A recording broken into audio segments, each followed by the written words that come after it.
Good afternoon mga kabisi. Ngayon naman hapon. Kundi umagang umaga sa late in the afternoon pag mainit. Para hindi napapasok ang balat. Hindi nasusunog. Yan, daming bunga ng siling labuyo. Naalis ko yung buto niyan. Siyempre gagamit kayo ng gloves. Tapos nilalagay ko sa freezer pagka malapit ng matuyot. So ito pwede kayong hindi naka-gloves kasi hindi naman ma-open. Pag na-open lang yan saka mainit. Yan. Basta pula na ganyan, pwede nang anihin. Lalagay nyo sa rep pag malapit ng matuyot, kunin nyo na yung buto. Para next year marami kayong buto na pwedeng itanim. Kasi pag tuyot yung buto niyan, hindi na mabubuhay. Ang pagtatanim nito, hindi winter. Pagka tapos umulan, habang malambutan lupa. Yan. Kasi yung dahon ng siling labuyo, masarap ilagay sa tinolang manok. Yung dahon ng siling labuyo.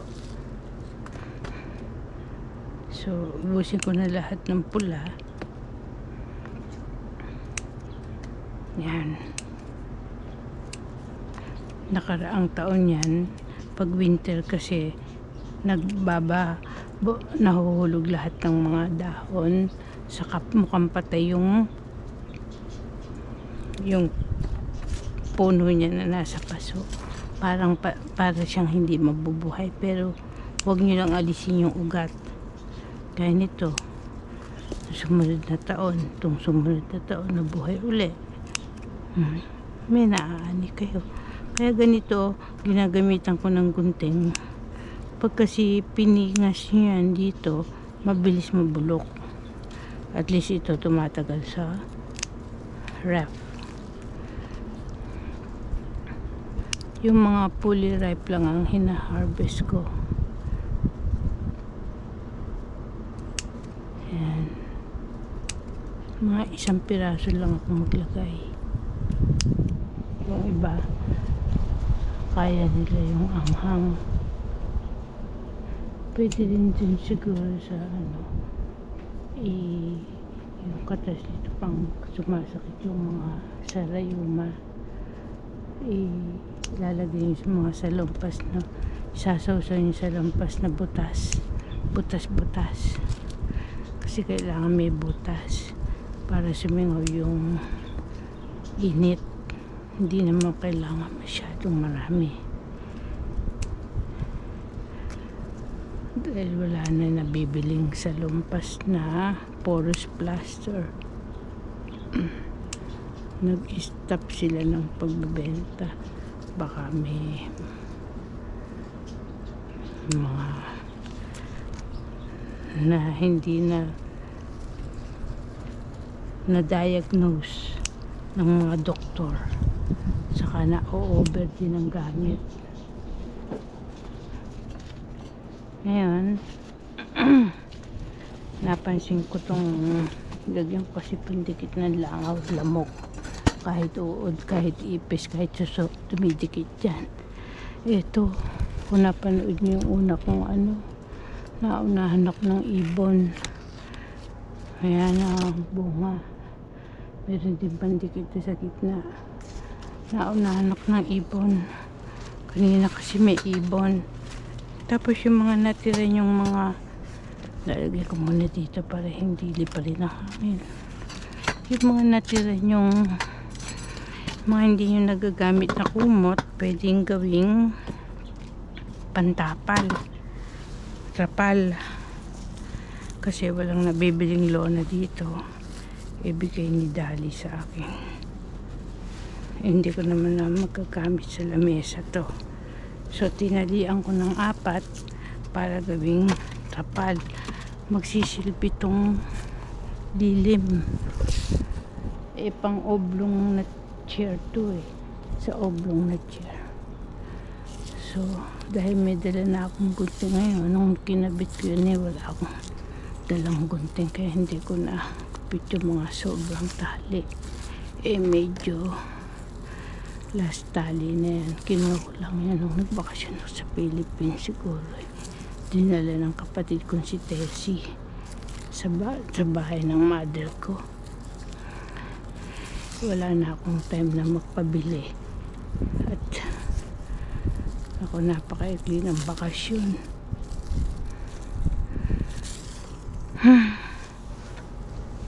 Puro linis ang bahay, alikabok. Mahirap kasi yung maraming alikabok sa bahay. So iyon, tatali ko doon. For the meantime, tali ko na muna dito yung sabit ko na muna, tapos kukuha na lang ng duduktungan ng tali yan para gagamit ng mahabang kawayan para iikot doon sa pinaka-poste na yun. Dahil kapos ako sa tali, ito ang pagduduktungin ko. Yan. Tapos kukuha ko ng sungkit para ihagis dun, o kung may mabigat para i-ano dyan, ihagis at dun itatali. Yan, pwede na ng gunting, kaya lang baka masira ang gunting pag gunting ang hinagis. Mag-create to ng lamig saka lilim, kasi pag sobrang init nasusunog ang dahon ng ubas. Ito hindi naman pwede sa mga farmland, pandito lang kasi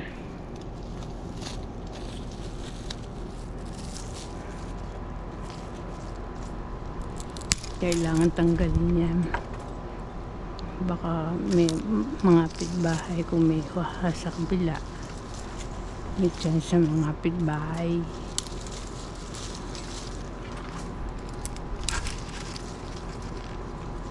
Dito ko na total nangangapit bahay yung yung dahon. Di ba lang mangangapit bahay na dahon dyan.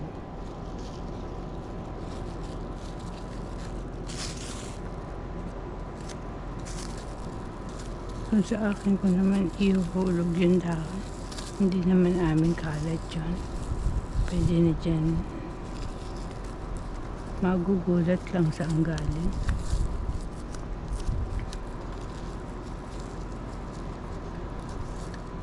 Yan.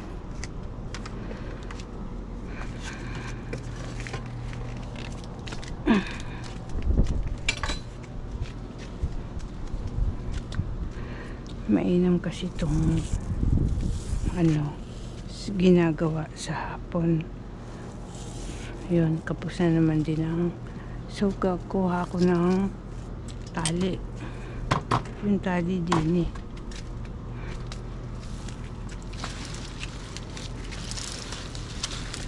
so iikot ko to para dyan siya maglulumbitin. Yan, train na, iti-train nyo na yan na kung saan siya gagapang. Yan, pagka-ayaw sumunod, tatalian. So ito, sobrang tali. But may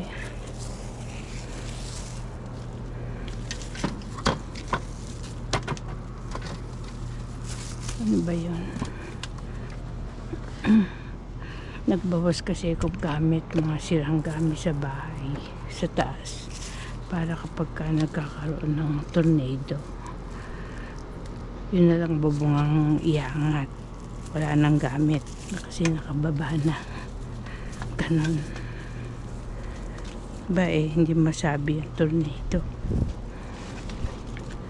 Kaya lahat ng bahay dito naka-insured, Kaso may nahuling nagtatagong mga peking scammer na insurance.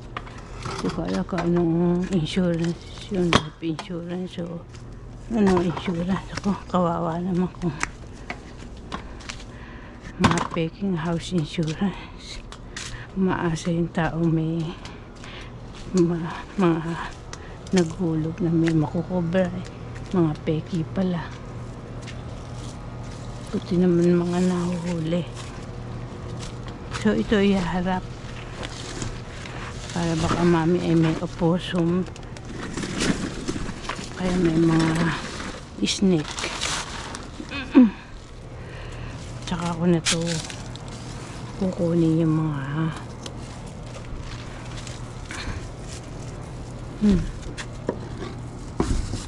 mga dahon pang ilalim sa mga compost para hindi naguhulas. So tignan natin ang bunga ng ubas. Ayan, kung di nyo pa napanood yung mga dati kong naaning ubas saka yung mga pataba ginagamit ni BC58. Ba't madami ang ubas? Mag-subscribe kayo. Tuturo ko rin yung mga lumang kawayan na yan, maitim na yan.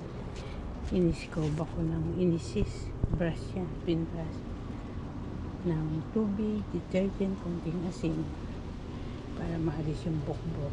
Pinatuyo, saka ako piniturahan. May tutorial ako paano ko ginawa ng mabilis yan. Yan. Kasi may alaga kami pusa. Nakapingas ng 3 kumpol ng ubas. Sayang talaga. Ngayon nakakapasok pa rin sila. Minsan nakita ko kasi din eh. Ngayon yung siwang. Kaya kasi nilang gumawa ng paraan. Maabilidad kasi mga pusa. Nga, dati inaano ko pa to, binubuhol ko pa to ng isko. Talagang buhol na buhol. Kaya ng mga pusa. May nakita ko isang pusa lang. Nakalas ng napakabilis. Kaya importante rin ito nabibili sa mga hardware, yung mga pandikit ng langaw. Kasi nagiging sanhiri niya ng pagdami ng langaw sa kalanggam. Yung kasing yung katas ng ubas matamis. Nang aakit siya ng hindi lang ibon, nang aakit siya ng langgam, langaw, lamok, saka langgam nga. Yun. Kaya dapat may inaagapan na yung mga langaw. Kasi ang langaw, may mga langaw na pag dumapo sa pagkain, kakaroon ng uod. Kaya pag hindi napansin, ayan, nakakain yung langaw. Kaya mainam, pati uod, mainam pag malangaw sa palengke nyo, i-request nyo ng paging. O, nung nagbakasyon ako sa Bataan, napaka-perfect ng palengke nila. Nakabalot ang mga bagoong. Wala kayong makikitang langaw. Kasi alaga sila nung namumuno sa kanila. Nagpapaging. Siguro nire-request din nila yun. Nire-request nila na magpaging. Libre naman yun. Siyempre sagot na nung namumuno sa inyo. Kasi hindi naman maiwasan yung pag nag-windy, lumilipad kung saan-saan ang mga insekto sa mga langaw. Mga ipis, natural yan kasi napapaligiran tayo ng pagkain. Kaya kailangan talaga nagre-request kayo. Mga silang kalsada, ganun din. I-request nyo para naayos. Ayan. O, sige. Thank you for watching. Be sure to subscribe to watch my old and upcoming videos. Bye-bye!